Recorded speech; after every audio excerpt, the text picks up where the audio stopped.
പ്രിയമുള്ളവരെ, food safety ഡിപ്പാർട്ട്മെന്റിലേക്ക് വീണ്ടും ഒരു നോട്ടിഫിക്കേഷൻ വന്നിരിക്കുകയാണ്, അല്ലെങ്കിൽ വരാൻ പോവുകയാണ്. നമുക്കറിയാം, ഫുഡ് സേഫ്റ്റി ഓഫീസർ പരീക്ഷയ്ക്കായിട്ടൊക്കെ നിങ്ങൾ തയ്യാറെടുത്തുകൊണ്ടിരിക്കുന്ന ഒരു സമയമാണ്. അതുപോലെ തന്നെ ഫുഡ് സേഫ്റ്റി ഡിപ്പാർട്ട്മെന്റിൽ ടെക്നിക്കൽ അസിസ്റ്റന്റ് ഗ്രേഡ് 2 പരീക്ഷയ്ക്ക് വേണ്ടിയിട്ടുള്ള നോട്ടിഫിക്കേഷൻ ജൂലൈയിൽ വരും എന്നാണ് PSC ഇപ്പോൾ നമ്മളോട് അറിയിച്ചിരിക്കുന്നത്. PSCയുടെ തൊട്ട് മുന്നിലത്തെ യോഗ തീരുമാനം അനുസരിച്ച് ഈ ഒരു പരീക്ഷയ്ക്ക് വേണ്ടിയിട്ട് ടെക്നിക്കൽ അസിസ്റ്റന്റ് ഗ്രേഡ് 2 തസ്തികയിലേക്ക് പരീക്ഷ നടത്താനും നിയമനം നടത്താനും തീരുമാനം ഉണ്ടായിരിക്കുകയാണ്. അപ്പോൾ എന്താണ് ഈ പറഞ്ഞ ടെക്നിക്കൽ അസിസ്റ്റന്റ് ഗ്രേഡ് 2 പരീക്ഷയുടെ അതുമായി ബന്ധപ്പെട്ട ഡീറ്റെയിൽസ്, അതിൻ്റെ കഴിഞ്ഞ തവണത്തെ നോട്ടിഫിക്കേഷനിലെ ക്വാളിഫിക്കേഷൻസ്, അതുകൂടാതെ തന്നെ അതിൻ്റെ സിലബസ് എന്തായിരിക്കും, എങ്ങനെ പഠിക്കണം തുടങ്ങിയ കാര്യങ്ങളൊക്കെയാണ് നമ്മൾ ഈ വീഡിയോയിൽ ഡിസ്കസ് ചെയ്യാൻ പോകുന്നത്. ഓക്കെ, അപ്പോൾ നമ്മൾ നോക്കുകയാണെങ്കിൽ കഴിഞ്ഞ തവണ 2017 ഈ നോട്ടിഫിക്കേഷൻ അവസാനമായിട്ട് വന്നത്. അപ്പോൾ കുറച്ചു കാലമായി നോട്ടിഫിക്കേഷൻ വന്നിട്ട് 2017 ആ പരീക്ഷ 2018 ജനുവരിയിൽ നടന്നു. 2018 ജനുവരിയിൽ ആ പരീക്ഷ നടന്നു. അതിനുശേഷം റാങ്ക് ലിസ്റ്റ് 2020 മാർച്ചിലാണ് റാങ്ക് ലിസ്റ്റ് വന്നത്. ഓക്കെ, അപ്പോൾ 2020 മാർച്ചിൽ വന്ന റാങ്ക് ലിസ്റ്റിൽ നിന്ന് ഇതുവരെ 54 പേർക്കോളം അഡ്വൈസ് പോയിട്ടുണ്ട്. അതിന്റെ റാങ്ക് ലിസ്റ്റിന്റെ കാലാവധി അവസാനിക്കുകയും ചെയ്തു. ഇനി കഴിഞ്ഞ തവണത്തെ നോട്ടിഫിക്കേഷൻ അനുസരിച്ച് ഏജ് ലിമിറ്റ് എന്ന് പറയുന്നത് 36 വയസ്സായിരുന്നു. 36 വയസ്സ് വരെ ഉള്ളവർക്ക് ഈ പരീക്ഷയ്ക്ക് അപേക്ഷിക്കാൻ സാധിക്കുമായിരുന്നു.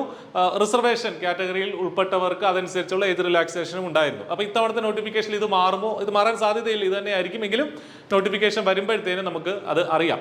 ഇത്തവണത്തെ നോട്ടിഫിക്കേഷൻ ഒരു ജൂലൈ 15 വരും എന്നുള്ളതാണ് നമ്മൾ മനസ്സിലാക്കുന്നത്. ഓഗസ്റ്റ് വരെ അപ്ലൈ ചെയ്യാനുള്ള ഒരു സമയവും കിട്ടും.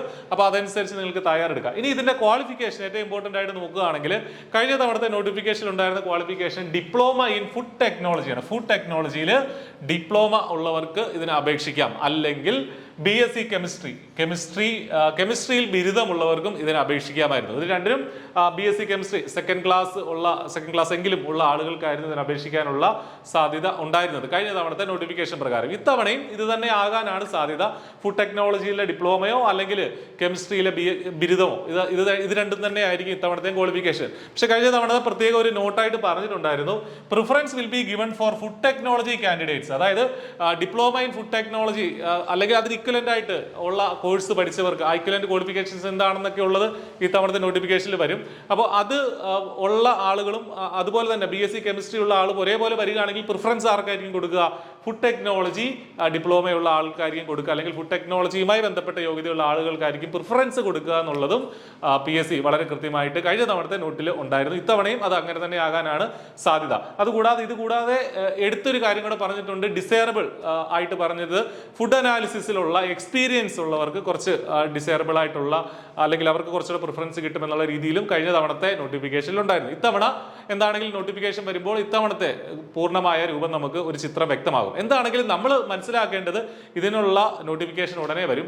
ഈ യോഗ്യതയൊക്കെയുള്ള ഉദ്യോഗാർത്ഥികളെ സംബന്ധിച്ച് ഇത് നല്ലൊരു ചാൻസ് ആണ്. ഫുഡ് സേഫ്റ്റി ഡിപ്പാർട്ട്മെന്റിൽ അത്യാവശ്യം നല്ല സാലറി സ്കെയിലോടുകൂടി നിങ്ങൾക്കൊരു ഗവൺമെന്റ് ജോലിയിൽ പ്രവേശിക്കാനുള്ള സാധ്യതയാണ്. പ്രത്യേകിച്ച് ഇപ്പോൾ ഫുഡ് സേഫ്റ്റി ഓഫീസർക്ക് വേണ്ടിയിട്ടൊക്കെ തയ്യാറെടുത്തുകൊണ്ടിരിക്കുന്ന ഉദ്യോഗാർത്ഥികളെ സംബന്ധിച്ചും നല്ലൊരു ഓപ്പർച്യൂണിറ്റിയാണ്. അവരുടെ സിലബസിലെ കുറെ ഭാഗങ്ങൾ ഈ സിലബസിലും വരുന്നുണ്ട്. അപ്പോൾ I+ ഈ പരീക്ഷയ്ക്കായിട്ട് ഇന്റൻസീവ് ആയിട്ടുള്ള കോച്ചിങ് ഒരുക്കുന്നുണ്ട്.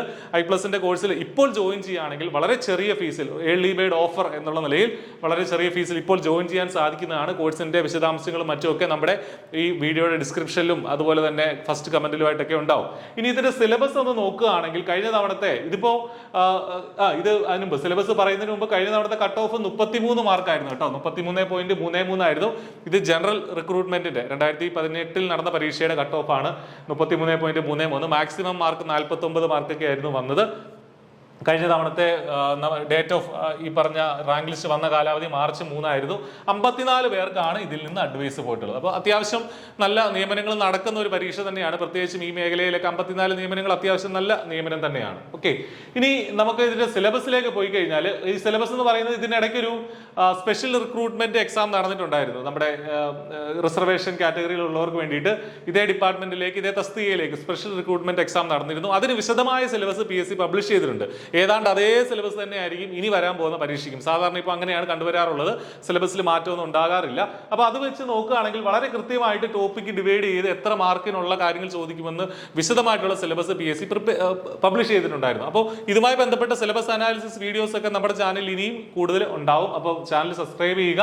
ഫുഡ് കെമിസ്ട്രി എന്ന് പറഞ്ഞ ടോപ്പിക്കിൽ നിന്ന് 10 മാർക്കിനുള്ള ചോദ്യങ്ങളാണ് ഉണ്ടായിരുന്നത്. ഫുഡ് കെമിസ്ട്രി അതുമായി ബന്ധപ്പെട്ട കെമിക്കൽ കാര്യങ്ങളും ഒക്കെ 10 മാർക്കിനുണ്ട്. ഫുഡ് മൈക്രോ മൈക്രോബയോളജിയുമായി ബന്ധപ്പെട്ട ഭാഗങ്ങളിൽ നിന്ന് 10 മാർക്ക് ഉണ്ടായിരുന്നു. ഇതിനൊക്കെ വിശദമായ സിലബസ് ഉണ്ട് കേട്ടോ. അതൊക്കെ അനാലിസിസ് നമ്മുടെ ചാനലിൽ തന്നെ നമ്മൾ ഈ പറഞ്ഞ ഈ ഒരു തസ്തികയ്ക്ക് വേണ്ടിയിട്ടുള്ള സിലബസ് അനാലിസിസും എങ്ങനെ പഠിക്കണം എന്നുള്ള കാര്യങ്ങളും ഒക്കെ ഉടൻ തന്നെ നമ്മൾ ചെയ്യുന്നതാണ്. ഫുഡ് ടെക്നോളജിയിലും 10 മാർക്കിനുള്ള ചോദ്യങ്ങൾ ഉണ്ടാവും. ദെൻ ഫുഡ് എഞ്ചിനീയറിംഗ്, അതിൽ നിന്നും 10 മാർക്കിനുള്ള ചോദ്യങ്ങൾ ഉണ്ടാവും. ദെൻ 25 മാർക്ക് എന്ന് പറയുന്നത് ഫുഡ് സേഫ്റ്റി ആൻഡ് സ്റ്റാൻഡേർഡ്സ് ആണ്. ഫുഡ് സേഫ്റ്റി ആൻഡ് സ്റ്റാൻഡേർഡ്സ് എന്ന് പറഞ്ഞാൽ FSSAI ലോ ആണ് അവിടെ പ്രധാനമായിട്ടും വരുന്നത്. അപ്പൊ ലോയിൽ നിന്നുള്ള കാര്യങ്ങൾക്ക് വലിയ ഇമ്പോർട്ടൻസ് ഉണ്ട്. 25 മാർക്കാണ് അത് ആ ഭാഗത്ത് നിന്നുള്ളതെന്നുള്ളത് നമ്മൾ മനസ്സിലാക്കുക. അത്ര ബുദ്ധിമുട്ടുള്ള പോർഷൻ ഒന്നുമല്ല ഈ ലോ എന്ന് പറയുന്നത്. കൃത്യമായിട്ട് നമ്മൾ റിവൈസ് ചെയ്ത് പഠിച്ചാൽ, ആദ്യം തൊട്ടേ സിസ്റ്റമാറ്റിക് ആയിട്ട് പഠിച്ചു പോയാൽ 25 മാർക്ക് നിങ്ങൾക്ക് സ്കോർ ചെയ്യാനായിട്ട് സാധിക്കും. പിന്നീട് ലബോറട്ടറി എക്കോസിസ്റ്റം, FSSAIയുടെ ലബോറട്ടറി എക്കോസിസ്റ്റത്തിൽ നിന്ന് 10 മാർക്കുണ്ട്. ദെൻ ഫുഡ് ക്വാളിറ്റി അനാലിസിസ്, അതിൽ നിന്ന് 15 മാർക്ക് ആ ഒരു ഭാഗത്തു നിന്നുണ്ട്. കൂടാതെ general aptitude and general knowledge എന്ന് പറഞ്ഞൊരു 10 മാർക്ക് കൊടുത്തിട്ടുണ്ട്. അതിനുള്ള ഡീറ്റെയിൽഡ് ആയിട്ടുള്ള സിലബസ് കഴിഞ്ഞ തവണ പബ്ലിഷ് ചെയ്തിട്ടുണ്ടായിരുന്നില്ല, ജനറൽ ആപ്റ്റിറ്റ്യൂഡും ജനറൽ നോളജും. പക്ഷേ ചോദ്യപേപ്പർ പരിശോധിക്കുകയാണെങ്കിൽ കൂടുതലും കോൺസ്റ്റിറ്റ്യൂഷനിൽ നിന്നുള്ള ചോദ്യങ്ങളാണ്. ഏതാണ്ട് ഓൾമോസ്റ്റ് എല്ലാ ചോദ്യങ്ങളും കോൺസ്റ്റിറ്റ്യൂഷനിൽ നിന്നുള്ള ചോദ്യങ്ങളായിരുന്നു വന്നിരുന്നത് ഈ ഒരു സിലബസിനെ അടിസ്ഥാനമാക്കിയിട്ടുള്ള ക്വസ്റ്റ്യൻ പേപ്പറിൽ. അപ്പൊ ഇതാണ് ഇതിന്റെ ബേസിക് ആയിട്ടുള്ള സിലബസ് എന്ന് പറയുന്നത്. നമ്മുടെ മുന്നിൽ സിലബസ് ഉണ്ട്, നോട്ടിഫിക്കേഷൻ എന്ന് വരുമെന്നറിയാം. പരീക്ഷ അടുത്ത വർഷമേ നടക്കുകയുള്ളൂ, ഈ വർഷം ഉണ്ടാകാനുള്ള ഒരു സാധ്യതയില്ല. അപ്പൊ അത്രയും നാൾ നമുക്ക് പഠിക്കാനായിട്ട് കിട്ടും. അപ്പൊ ഈ നിശ്ചിത യോഗ്യത ഉള്ളവരെ സംബന്ധിച്ച് നല്ലൊരു ഓപ്പർച്യൂണിറ്റിയാണ്, നിങ്ങൾ പ്രയോജനപ്പെടുത്തുക. കൃത്യമായിട്ട് സിസ്റ്റമാറ്റിക് ആയിട്ട് പഠിക്കാൻ ഐപ്ലസിന്റെ കോഴ്സ് നിങ്ങളെ തീർച്ചയായിട്ടും സഹായിക്കും.